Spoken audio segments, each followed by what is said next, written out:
పరిశుద్ధ గ్రంథం నుండి యోబు గ్రంథం 8వ అధ్యాయము 5, 6, 7 వచనాలు. నీవు జాగ్రత్తగా దేవుని వెదకిని ఎడల సర్వశక్తుడకు దేవుని బతిమాలుకొని ఎడల నీవు పవిత్రుడవై యథార్థవంతుడవైన ఎడల నిశ్చయముగా ఆయన నీయందు శ్రద్ధ నిలిపి నీ నీతికి తగినట్టుగా నీ నివాస స్థలమును వర్ధిల్ల చేయును.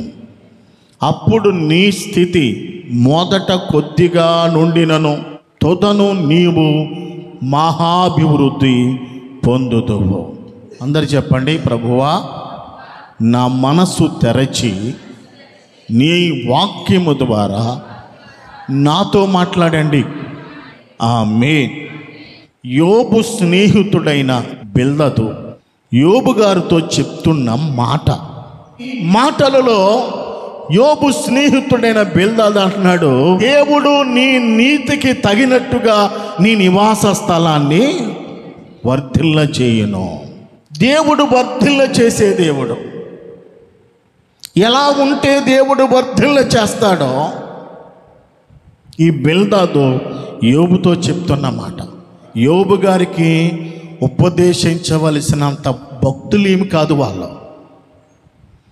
అయినప్పటికీ ఈ మాటలు నేటి క్రైస్తవ సమాజానికి అవసరం కనుక దేవుడు ఈ మాటలు గ్రంథములో ఉంచాడు. ఏ విధంగా ఉంటే దేవుడు వర్ధిల్ల చేస్తాడో ఈ బిల్దదు అనే వ్యక్తి ద్వారా దేవుడు మాట్లాడుతూ ఉన్నాడు. 1, సర్వశక్తుడగు దేవుణ్ణి బతిమాలుకొని ఎడల. 2, నీవు పవిత్రుడవైన ఎడల. 3, నువ్వు యథార్థవంతుడవైన ఎడల. అప్పుడు దేవుడు నీ యందు శ్రద్ధ నిలిపి నీ నీతికి తగినట్టుగా నీ నివాస స్థలాన్ని వర్ధిల్ల చేస్తాడు. అప్పుడు మొదట నీ స్థితి కొద్దిగా ఉన్నా తొదకు నువ్వు మహా అభివృద్ధి పొందుదువు అనే మాట యోబు గారితో వారు మాట్లాడుతున్నారు. ఈ మాటలో దేవుడు ఎవరిని వర్ధిల్ల చేస్తాడో ఇక్కడ 3 మాటలు కనబడుతూ ఉన్నాయి. 1 ప్రార్థన, 2 పవిత్రత, 3 యథార్థత. ఈ 3 ఎవరిలో ఉంటాయో దేవుడు వారిని వర్ధిల్ల చేస్తాడు. ఈ వాక్య భాగాన్ని నేను మీకు వివరించడానికి ముందుగా ఒక చిన్న మాట చెప్తాను. ఒక భక్తుడు ఒక అద్భుతమైన మాట చెప్పాడు. చాలాసార్లు మనం విన్నాం, ప్రార్థించేవాడు పాపము చేయడు, పాపము చేయువాడు ప్రార్థన చేయడు. ఈ వాక్యానికి ఇప్పుడు నేను చదివించిన వాక్యానికి మీకు అర్థమయ్యేటట్టుగా వాక్యాన్ని వివరిస్తాను. జాగ్రత్తగా మీరు వినండి. ప్రార్థించేవాడు పాపం చేయడు, ఫలితంగా వ్యక్తి పరిశుద్ధత కలిగి జీవిస్తాడు. అర్థమైందా? ప్రార్థించేవాడు పాపం చేయడు, ఆ వ్యక్తి పరిశుద్ధత కలిగి జీవిస్తాడు. ప్రార్థన చేయడు, ఫలితంగా వ్యక్తి అపవిత్రత కలిగి జీవిస్తాడు. ఎవరైతే దేవుని సన్నిధిలో ప్రార్థించగలుగుతారో వారు దేవుని దృష్టిలో యథార్థవంతులుగా కనబడతారు. పవిత్రంగా ఉండాలన్నా, యథార్థంగా ఉండాలన్నా ప్రార్థన చాలా ప్రాముఖ్యమైంది. ఏ వ్యక్తి అయితే దేవుని ఎదుట ప్రార్థించేవాడుగా ఉంటాడో ఆ వ్యక్తి ఖచ్చితంగా తన జీవితంలో పాపాన్ని అసహించుకుంటాడు. ఏ వ్యక్తి అయితే దేవుని సన్నిధిలో ప్రార్థనను నిర్లక్ష్యం చేస్తాడో ఆ వ్యక్తి ఖచ్చితంగా పాపాన్ని ప్రేమిస్తాడు. ఫలితంగా ఆ వ్యక్తి పరిశుద్ధంగా జీవించలేడు. నీ నీతికి తగినట్టుగా నీ నివాస స్థలాన్ని దేవుడు వర్ధిల్ల చేయాలంటే ఖచ్చితంగా నువ్వేం చేయాలి? ప్రార్థన చేయాలి. ఎవరైతే ప్రార్థన చేస్తారో ఆ వ్యక్తి ఏమవుతాడు? వర్ధిల్లుతాడు. ప్రార్థించేవాడు ఎలా ఉంటాడు? పవిత్రంగా ఉంటాడు. ప్రార్థించేవాడు ఎలా ఉంటాడు? యథార్థవంతుడిగా ఉంటాడు. అంటే ప్రార్థన నీ జీవితంలో 3 కార్యాలు చేసి పెడతా ఉంది. బతిమాలుకోవడం అంటే అర్థం ఏంటి? దేవునికి ప్రార్థన చేయడం. ఎవరైతే దేవునికి ప్రార్థన చేస్తారో, దేవుని బతిమాలుకుని ప్రార్థన చేస్తారో ఖచ్చితంగా దేవుడు వారిని వర్ధిల్ల చేస్తారు. చాలామంది ప్రార్థన చేస్తారు కానీ దేవుణ్ణి బతిమాలుకొని ప్రార్థన చేయరు. నువ్వు ఎప్పుడైతే ప్రార్థనలో దేవుని బ్రతిమిలాడుకొని ప్రాధేయపడి ఆయన పాదాల మీద పడి దేవునికి ప్రార్థన చేస్తావో ఖచ్చితంగా ప్రార్థన నిన్ను ఉన్నతమైనటువంటి స్థితిలోనికి నడిపిస్తుంది. బైబిల్ గ్రంథములో నుంచి ఒక యథార్థమైనటువంటి నిజ సంఘటన నేను మీ ముందు ఉంచుతాను. దానియేలు గ్రంథం 6వ అధ్యాయము 10-11 వచనాలు.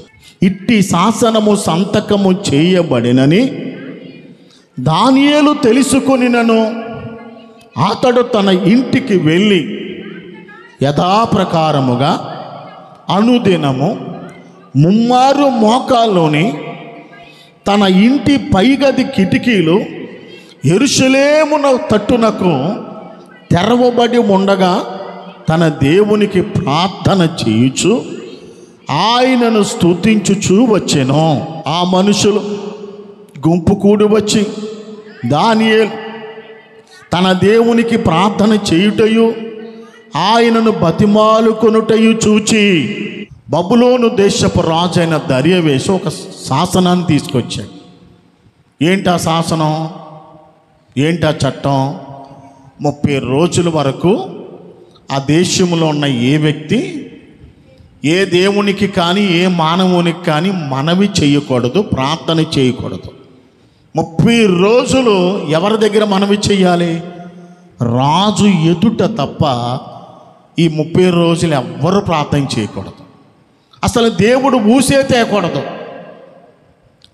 ఒకవేళ దానిని అతిక్రమించి ఎవరైనా దేవునికి ప్రార్థన చేయడం, ఆయన బతిమాలుకోవడం రాజు దృష్టికి వచ్చిన ఎడల వారిని తీసుకుని వెళ్ళి సింహాల గుహలో పడవేయబడును అనే ఒక చట్టాన్ని రాజుగారు తీసుకొచ్చాడు. అంటే రాజుగారిని కొంతమంది ప్రేరేపించి దానియేలును అంతమొందించడానికి ఆ చట్టాన్ని తీసుకొచ్చారు. అయితే దానియేలు ఏం చేస్తున్నాడు? ఇట్టి శాసనము సంతకము చేయబడినని తెలిసి యథాప్రకారం అనుదినం 3 సార్లు మోకరించి యెరూషలేము తట్టు కిటికీలు తెరవబడి ఉండగా తన దేవునిని స్తుతించుచు ప్రార్థించుచు ఆయనను బతిమాలుకుంటున్నాడు. మన అంశం ఏంటి? ఎవరైతే దేవుణ్ణి బతిమాలుకుంటారో వారిని దేవుడు ఏం చేస్తాడు? వర్ధిల్ల చేస్తాడు. ఇక్కడ దానియేలు ఎవరిని బతిమాలుకుంటున్నాడు? దేవుని బతిమాలుకుంటున్నాడు. ఈ దానియేలు రాజు పుట్టించినటువంటి శాసనాన్ని లెక్క చేయకుండా అనుదినము 3 సార్లు మోకరించి దేవుని స్తుతిస్తూ ప్రార్థిస్తూ ఆయనను బతిమాలుకొనుట కొందరు వ్యక్తులు చూచి ఆ విషయాన్ని రాజుగారికి తెలియజేశారు. ఇక్కడ దానియేలును కొందరు వ్యక్తులు చూస్తున్న సమయంలో ఆయన ఎలాగున్నాడంటే దేవుని ఎదుట ఆయనను బతిమాలుకుంటూ ప్రార్థించే ఒక వ్యక్తిగా దానియేలు కనబడుతున్నాడు. దానియేలు ఆ అధికారుల దృష్టికి ఎలాగున్నాడు? ప్రార్థించే దేవుని బతిమాలుకుంటున్న వ్యక్తిగా కనబడుతున్నాడు. నీ కుటుంబములో నీ భర్త కానీ, నీ భార్య కానీ, నీ పిల్లల కానీ నువ్వు ఎలా కనబడుతున్నావు? పరాయి దేశంలో దానియేలు 120 మంది అధిపతులకు 2 ప్రధానులకు ఎలా కనబడుతున్నాడు? ప్రార్థించే వ్యక్తిగా కనబడుతున్నాడు. దేవుని బతిమాలుకునే వ్యక్తిగా కనబడుతున్నాడు. నీ ఇంటిలో నీ బిడ్డల ఎదుట, నీ భర్త ఎదుట, నీ భార్య ఎదుట నువ్వు ఎలా కనబడుతున్నావు? ఒక ప్రార్థించే తల్లిగా నువ్వు కనబడుతున్నావా నీ పిల్లలకి? ఒక ప్రార్థించే భార్యగా నీ భర్త కనబడుతున్నావా నీవు? ఒక ప్రార్థించే భర్తగా నీ భార్య ఎదుట నువ్వు కనబడుతున్నావా? ఇక్కడ దానియేలులో వారు ఏం చూస్తున్నారంటే ఒక ఆత్మీయమైనటువంటి గుణాన్ని చూస్తున్నారు. ఏమిటా గుణం అంటే దేవుని ఎదుట రోజుకు 3 సార్లు మోకరించి ఆయన బతిమాలుకొనుట అన్యజనులు చూస్తున్నారు. సంఘం బయట కానీ, సంఘము లోపల కానీ, నీ ఇంటిలో కానీ, సమాజంలో కానీ నిన్ను ఈ లోకములో ఉన్న వ్యక్తులు, నీ ఇంటిలో ఉన్న వ్యక్తులు ఎలా చూడాలంటే ప్రార్థించి ఒక బిడ్డగా నిన్ను చూడాలి. నీ ఇంటిలో ఈ సాక్ష్యం వినబడాలి. నా భార్య ఎల్లప్పుడూ దేవుని సన్నిధిలో ప్రార్థిస్తుంది, నా భర్త ఎల్లప్పుడూ దేవుని సన్నిధిలో ప్రార్థిస్తాడు. తల్లిదండ్రులు చెప్పాలి, నా పిల్లలు ఎల్లప్పుడూ దేవుని సన్నిధిలో ప్రార్థించేవారిగా కనబడతావు. నువ్వు ఎలా కనబడుతున్నావు? ఈ ఊరిలో ఉన్న అంచెజనులకు నువ్వు ఎలా కనబడుతున్నావు? ఒక ప్రార్థనా వీరులుగా కనబడుతున్నావా? ఒక గయ్యాలి గంపలా కనబడుతున్నావా నువ్వు? నేను ఈ మాట అంటున్నానని మీరేం బాధపడవలసిన పని లేదు. ఎలా కనబడుతున్నావు? ఒక దైవజనుడిగా నేను చూడాలి, మిమ్మల్ని ప్రార్థించే వ్యక్తులుగా, దేవుని బతిమాలుకునే వ్యక్తులుగా మిమ్మల్ని చూడాలి. నా దేవుడు మిమ్మల్ని చూడాలి. దానియేలును వారు చూస్తూ ఉండగా ఆయన ఎలా కనబడుతున్నాడంటే దేవుని సన్నిధిలో 3 సార్లు ప్రార్థన చేస్తూ, స్తుతిస్తూ, ఆరాధిస్తూ, బతిమాలుకునే ఒక వ్యక్తిగా కనబడుతున్నాడు. ఈరోజు ఇలాంటి సాక్ష్యము నీ ఇంట్లో వినబడునుగాక, సంఘములో వినబడునుగాక, సమాజములో వినబడునుగాక. నువ్వు దేవుని యొక్క మందిరానికి వస్తూ ఉండగా నీ గురించి చెప్పాలిగా, ఆమె చాలా ప్రార్థనా పరురాలు, అతడు చాలా ప్రార్థన యోధుడు. అంటే నీలో ఉన్న ప్రార్థనా జీవితాన్ని అనేకులు చూడాలి. అది చూడలేదు ఈరోజు క్రైస్తవ సంఘాల్లో, అది చూడలేదు, అది చూపించట్లేదు ఈరోజు. ఒక్కొక్క మాట వివరించి చదివితే అర్థమవుతుంది ఆత్మీయ జీవితం గురించి. ఎవరు వర్ధిల్లుతారు? వర్ధిల్లటానికి మొదటి కారణం దేవుని సన్నిధిలో ఏం చేయాలి? బతిమాలుకొని ప్రార్థన చేయాలి. దానియేలు ఏం చేస్తున్నాడు? ఏ పరిస్థితిలో? ప్రతికూల పరిస్థితి. ఏంటి ఆ ప్రతికూల పరిస్థితి? ప్రార్థన చేయడం, దేవుణ్ణి ఆరాధించడం, దేవుణ్ణి స్తుతించడం, దేవుని బతిమాలుకోవడం. ఎవరికైనా ఒకవేళ కనబడితే తీసుకెళ్ళి దానియేలు గారిని ఎక్కడ పడేస్తారు? అది సింహాల గుహలో పడేస్తారు. అప్పటికి ఆయన వయసు 90 సంవత్సరాలు. ప్రతికూలమైన పరిస్థితులలో కూడా దానియేలు దేవునికి ఏం చేస్తున్నాడు? ప్రార్థన చేస్తున్నాడు. అనుకూలమైన పరిస్థితుల్లో ఉన్న మనం ఏం చెయ్యం? శనివారం ఎక్కడ ఉండాలి? ఉపవాస ప్రార్థనకు రాకుండా టీవీల దగ్గర కూర్చొని మంచాల మీద పడుకొని ఏ కష్టం లేకుండా, ఏ భారం లేకుండా, ఉపవాసం లేకుండా ఉన్నావా? రేపు పొద్దున్న ఖచ్చితంగా నువ్వు మందిరానికి వచ్చి ప్రార్థన చేయాలి, ఉపవాసం ఉండాలి అనుకున్న అవకాశము నీకు రాకపోవచ్చు. ప్రతికూలమైన పరిస్థితులు ఏంటి? పరిస్థితులు అంటే దేవునికి ప్రార్థన చేస్తే చచ్చిపోతాడు. ఇక్కడ దానియేలు ప్రార్థన చేస్తే తన ప్రాణం పోతుందని తెలిసి తన ప్రాణాన్ని లెక్క చేయకుండా రోజుకు 3 సార్లు దేవునికి ఏం చేస్తాడు? ప్రార్థన చేస్తున్నాడు. వాళ్ళు చూచారు, తీసుకెళ్లారు. ఎక్కడ వేయించారు? సింహాల గుహలో వేయించారు.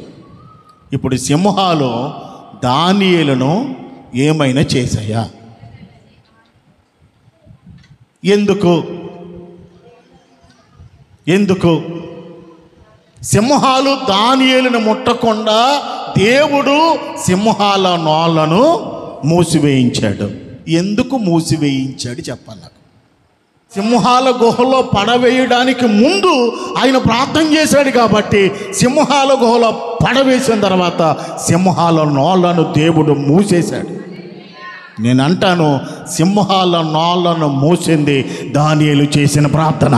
ఎప్పుడైతే సింహాల నోళ్లను దేవుడు మూసేశాడో, ఈ తెల్లవారగానే రాజైన దర్యావేషు సింహాల గుహ దగ్గరికి వెళ్ళి, జీవము గల దేవుని సేవకుడు అయిన దానియేలు, నిత్యము నువ్వు సేవించుచున్న నీ దేవుడి నిన్ను రక్షింపగలిగిన అని రాజుగారు దానియేలు గారిని అడుగుతున్నాడు. సింహాల గుహలో వేయబడిన వాడు బ్రతుకుంటాడా, చచ్చిపోతాడా?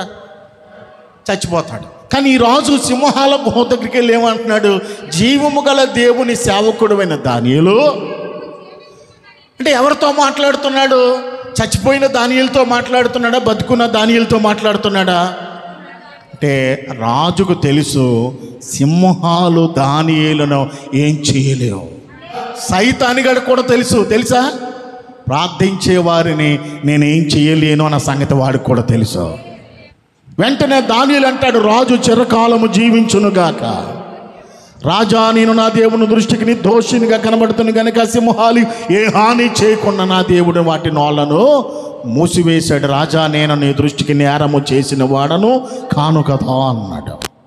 వెంటనే సింహాల గుహలో ఉన్న దానియేలును పైకి తీసి, ఎవరైతే సింహాల గుహలో దానియేలును పడవేయడానికి కుట్ర పన్నారో ఆ 120 మంది అధిపతులు, వాళ్ళ భార్యలు, వారి పిల్లలు, 2 ప్రధానులు ఉన్నారు, వారి భార్యలు, పిల్లలు, వీళ్ళందరిని తీసుకొచ్చి ఎక్కడ వేయించాడు?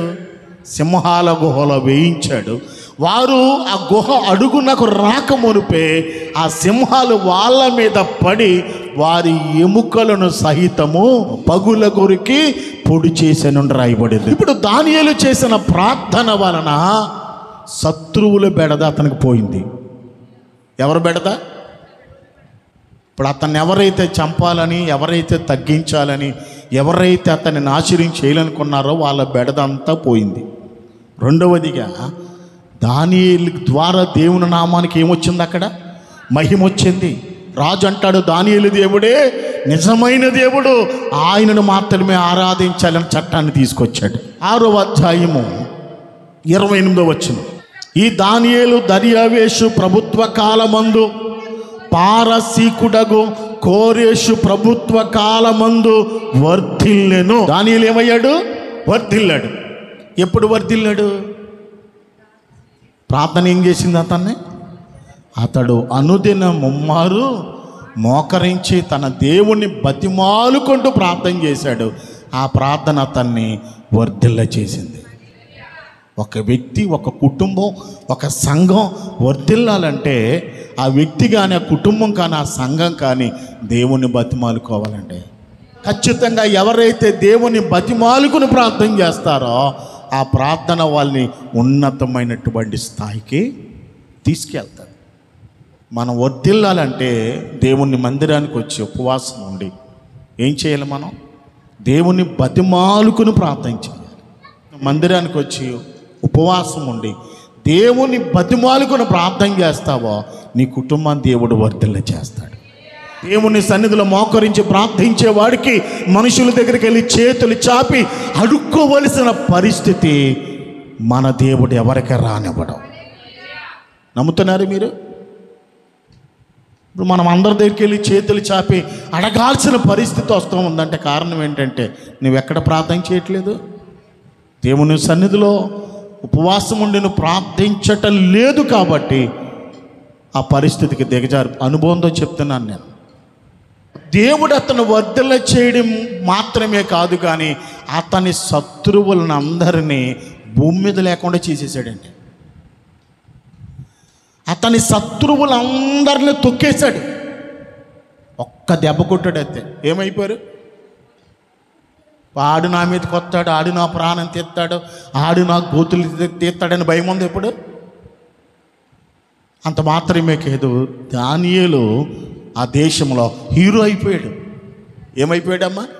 నేను అంటాను, సంఘములోను ఒక హీరో అయిపోవాలి, నీ ఇంట్లో ఒక హీరో అయిపోవాలి, నీ సమాజంలో ఒక హీరో అయిపోవాలి. ఒక ఉన్నతమైన వ్యక్తిగా దేవుడు చేస్తాడా? మిమ్మల్ని అలా చేయబోతున్నాడు. అందుకే ఉపవాస ప్రార్థన, అందుకే ఈ మందిరం. రెండోది, పవిత్రత నిన్ను ఉన్నతమైన స్థాయికి తీసుకెళ్తుంది. అదే మన దేవుడు పవిత్రుడు. మనం ఎవరి పిల్లలం? యేసయ్య పిల్లలం. మనల్ని ఎందుకు పిలిచాడు ఆయన? పవిత్రులుగా ఉండడానికి పిలిచాడా? అపవిత్రులుగా ఉండడానికి పిలిచాడా? చెప్పాలి. పవిత్రులుగా ఉండడానికే నేను మిమ్మల్ని పిలిచాను కానీ అపవిత్రులుగా ఉండడానికి నేను మిమ్మల్ని పిలవలేదంట. ప్రార్థన ఏ విధంగా వర్ధిల్ల చేసిందో పవిత్రత కూడా మనల్ని ఏం చేస్తుంది? వర్ధిల్ల చేస్తుంది. అలాంటి వారు ఎవరైనా ఉన్నారంటే బైబిల్లో ఒక ఆయన ఉన్నాడు, యోసేపు. యోసేపు పొతిఫర్ భార్యతో పాపం చేసే అవకాశం వచ్చిందా లేదా? వచ్చింది. అయితే నేనేం చేశాడు? నా దేవుని దృష్టికి ఇంత ఘోరమైన దుష్కార్యము నేను చెయ్యలేనని చెప్పి ఆమె చేతిలో తన వస్త్రాన్ని విడిచిపెట్టి తప్పించుకుని పారిపోయాడు. పవిత్రతను కోల్పోలేదు. దానియేలు గారికి శ్రమ వచ్చినట్టుగానే యోసేపు గారికి కూడా ఏమొచ్చింది? శ్రమ వచ్చింది. ఎందుకు? అక్కడ దానియేలుకి వచ్చిన శ్రమ ఏమిటి? ప్రార్థన చేయడం ద్వారా వచ్చిన శ్రమ. ఇక్కడ యోసేపుకి వచ్చిన శ్రమ ఏమిటి? పవిత్రంగా ఉండుట ద్వారా ఏమొచ్చింది? శ్రమ వచ్చింది. ఫలితంగా తీసుకెళ్ళి ఏం చేశారు? చెరసాల్లో వేయించేసింది పోతీఫర్ భార్య. మరి దేవుడు విడిచిపెట్టేశాడా? విడిచిపెట్టేశాడా? ఆ పవిత్రత ద్వారా ఆ దేశాన్ని పరిపాలించే ఒక అధికారిగా చేశాడు. బానిసగా అమ్మబడిన ఆ 17 సంవత్సరాల కుర్రోడు 30 సంవత్సరాల యవ్వనస్తుడిగా నిలబడి ఐగుప్తు దేశాన్ని పరిపాలించే ఒక నాయకుడిగా దేవుడు అతన్ని వర్ధిల్ల చేశాడు. ప్రార్థన వర్ధిల్ల చేస్తుంది. రెండోది, పవిత్రత నిన్నేం చేస్తుంది? వర్ధిల్ల చేస్తుంది. అంటే పవిత్రంగా జీవించడం ద్వారా కూడా దేవుడు ఏం చేస్తాడు? నిన్ను వర్ధిల్ల చేస్తాడు. మూడవది అక్కడ ఉంది యథార్థత. యథార్థత కూడా నిన్నేం చేస్తుంది? వర్ధిల్ల చేస్తుంది. ఇప్పుడు యోబు గారి గురించి, యోబు గారి యథార్థత గురించి కొందరు వ్యక్తులు సాక్ష్యం ఇచ్చారు. వాళ్ళు ఎవరో చెప్తాను, వినండి. ఒకటి దైవజనుడైన మోషే. ఎవరు చెప్పండి? యోబు యొక్క యథార్థతను గురించి మొట్టమొదటిగా సాక్ష్యం ఇచ్చింది మోషే. రెండో దేవుడు. మూడవది తన భార్య. నాలుగవది తన స్నేహితుడు. ఐదవది సాతాను. ఆరవది తానే సాక్ష్యం ఇచ్చుకున్నాడు. మరణముకు వరకు నేను ఎంత మాత్రమో నా యథార్థతను విడిచిపెట్టను అన్నాడు. దైవజనుడు సాక్ష్యం ఇచ్చాడు, దేవుడు సాక్ష్యం ఇచ్చాడు, అతని భార్య సాక్ష్యం ఇచ్చింది, అతని స్నేహితులు సాక్ష్యం ఇచ్చారు, సాతాను సాక్ష్యం ఇచ్చాడు, చివరికి తాను కూడా సాక్ష్యం ఇచ్చుకున్నాడు, నేను యథార్థవంతుడను అని. మరి యథార్థవంతుడికి ఏమొచ్చాయి? కష్టాలు వచ్చాయి. ఈయనకి కూడా శ్రమ వచ్చింది. దానియేలుకి వచ్చినట్టుగానే, యోసేపుకి వచ్చినట్టుగానే యోబు గారు కూడా ఏమొచ్చింది? శ్రమ వచ్చింది. అయితే దేవుడు ఏం చేశాడు? అతన్ని 42వ అధ్యాయం 12వ వచనంలో, యెహోవా యోబును మొదట ఆశీర్వదించిన దానికంటే మరీ అధికముగా అతనిని ఆశీర్వదించాడు. యోబు గారిని దేవుడు ఏం చేశాడు? అధికముగా, అత్యధికముగా దేవుడు అతన్ని వర్ధిల్ల చేశాడు. కారణం ఏమిటి? యథార్థత. దానియేలు దేవుడు ఏం చేశాడు? వర్ధిల్ల చేశాడు. కారణం ఏమిటి? ప్రార్థన. యోసేపును దేవుడు వర్ధిల్ల చేశాడు. కారణం ఏమిటి? పవిత్రత.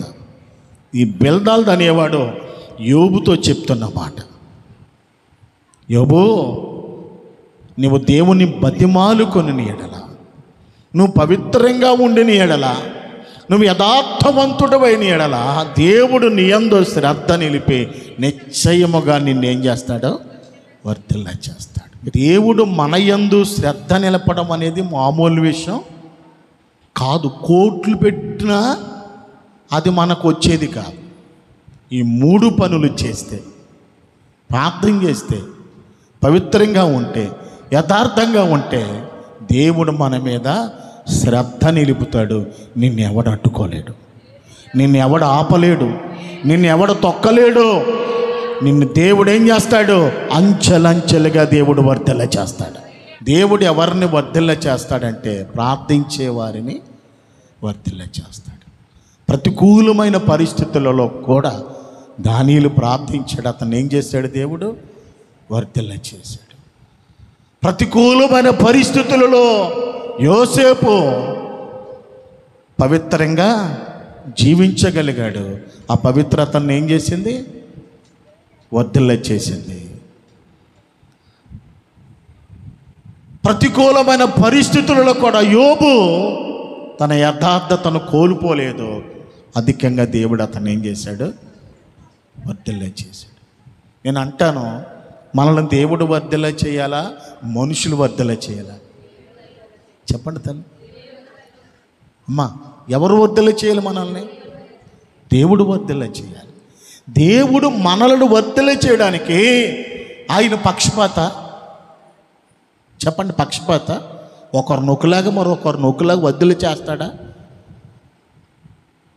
ఆయన పక్షపాతి కాదు, అందరినీ ప్రేమిస్తున్నాడు. ఈరోజు ఇక్కడున్న మిమ్మల్ని అందరినీ కూడా ఆయన వర్ధెలా చేయబోతున్నాడు. ఈ 3 రకాల అర్హతలు మనలో ఉంటే చాలు. ప్రార్థన, పవిత్రత, యథార్థత. ప్రార్థించేవాడు పాపం చేయడు, పాపం చేసేవాడు ప్రార్థన చేయలేడు, ప్రార్థించేవాడు యథార్థంగా జీవించగలుగుతాడు. నిన్ను ఇంకా వర్ధిల్ల చేయబోతున్నాడు దేవుడు. నువ్వు అనుకుంటున్నావు నాకు ఈ ఆశీర్వాదం చాలు అని ఒకవేళ నువ్వు అనుకుంటున్నావేమో, లేదు. దేవుడు నిన్ను ఇంకా వర్ధిల్ల చేయబోతున్నాడు. దేవుడు నిన్ను ఇంకా అభివృద్ధి చేయబోతున్నాడు. నిన్ను మాత్రమే కాదు, నీ భార్యను, నీ పిల్లల్ని, నీ కుటుంబాన్ని, నీకు ఇచ్చిన సమస్తాన్ని దేవుడు వర్ధిల్ల చేయబోతున్నాడు. దేవుడు వర్ధిల్ల చేస్తే దాన్ని ఎవ్వడు ముట్టలేడు, దాన్ని ఎవ్వడు ఆపలేడు. ఆకాశమంత ఎత్తుగా దేవుడు నిన్ను వర్ధిల్ల చేయబోతున్నాడు. యవ్వన బిడ్డలారా, దేవుని సందులో మోకరించి 2 చేతులు దేవుని వైపు ఎత్తు ప్రార్థించండి. దేవా, నువ్వు వర్ధిల్ల చేసే దేవుడు నాయన. నీ బిడ్డలను వర్ధిల్ల చేయబోతున్నాడు. తల్లి, నీ కుటుంబాన్ని దేవుడు వర్ధిల్ల చేయబోతున్నాడు. దేవుని ఆశీర్వాదాన్ని చూడబోతున్నావు. నువ్వు వర్ధిల్లాలంటే నిన్ను దేవుడు ఏమడుగుతున్నాడో తెలుసా? ప్రార్థన అడుగుతున్నాడు, పవిత్రత అడుగుతున్నాడు, యథార్థత అడుగుతున్నాడు. ఈ 3 ఎవరిలో కనబడతాయో దేవుడు వారిని వర్ధిల్ల చేయబోతున్నాడు. ఈ రాత్రి ప్రార్థించు. దేవా, నేను ప్రార్థనను నిర్లక్ష్యము చేయను. దేవా, ప్రార్థన నిర్లక్ష్యం చేయకు. నువ్వెక్కడున్నా సరే ప్రార్థన నిర్లక్ష్యం చేయకు. కొంత సమయాన్ని దేవునికి కేటాయించు. నువ్వున్న స్థలంలో మోకరించు, బ్రతిమాలుకో. దేవుణ్ణి అడుగు. దేవా, దేవా, దేవా, దేవా. ఆయన బతిమాలుకుని ప్రార్థించే అనేకులకు ఒక ప్రార్థన వీరుడిగా, వీరురాలుగా నువ్వు కనబడాలి. ఇండియా పెందుకు సంఘములో పలానా విశ్వాసి ఎంత బాగా ప్రార్థన చేస్తుందో నీ భర్త చెప్పాలి బయటకు వచ్చి, నా భార్య ఎప్పుడు ప్రార్థన చేస్తుంది. నీ పిల్లలు చెప్పాలి, నా తల్లి ఎప్పుడు ప్రార్థన చేస్తుంది. మీ తల్లిదండ్రులు చెప్పాలి, మా పిల్లలు చదువులో ఎంత బిజీగా ఉన్నా చక్కగా వాక్యం చదువుతారు, చక్కగా దేవునికి ప్రార్థిస్తారని తల్లిదండ్రులు మిమ్మల్ని చూసి ముచ్చటగా చెప్పాలి. ఉందా ఆ ప్రార్థన? కనబడుతోందా నీలో? ప్రాణాలు పోతాయని తెలిసి కూడా ప్రార్థిస్తే చచ్చిపోతాడు దానియేలు. అయినా అయినా అయినా నా ప్రార్థన పరిస్థితులను తారుమారు చేయగలదు అనే విశ్వాసం దానియేలులో ఉంది. కనుక అనుదినము మారు మోకాలుని తన దేవునికి ప్రార్థన చేస్తున్నాడు. సోదరి సోదరుడా, ఈరోజు నువ్వు దేవునికి ప్రార్థన చేయడానికి నీకు ప్రతికూలమైన పరిస్థితులు ఏమీ లేవే. అన్నీ నీకు అనుకూలమైన పరిస్థితులు ఉన్నాయి. నువ్వు చక్కగా ఏ సమయంలో నేను ఎక్కడైనా నువ్వు దేవుని ప్రార్థించుకునే అవకాశం నీకు ఉంది.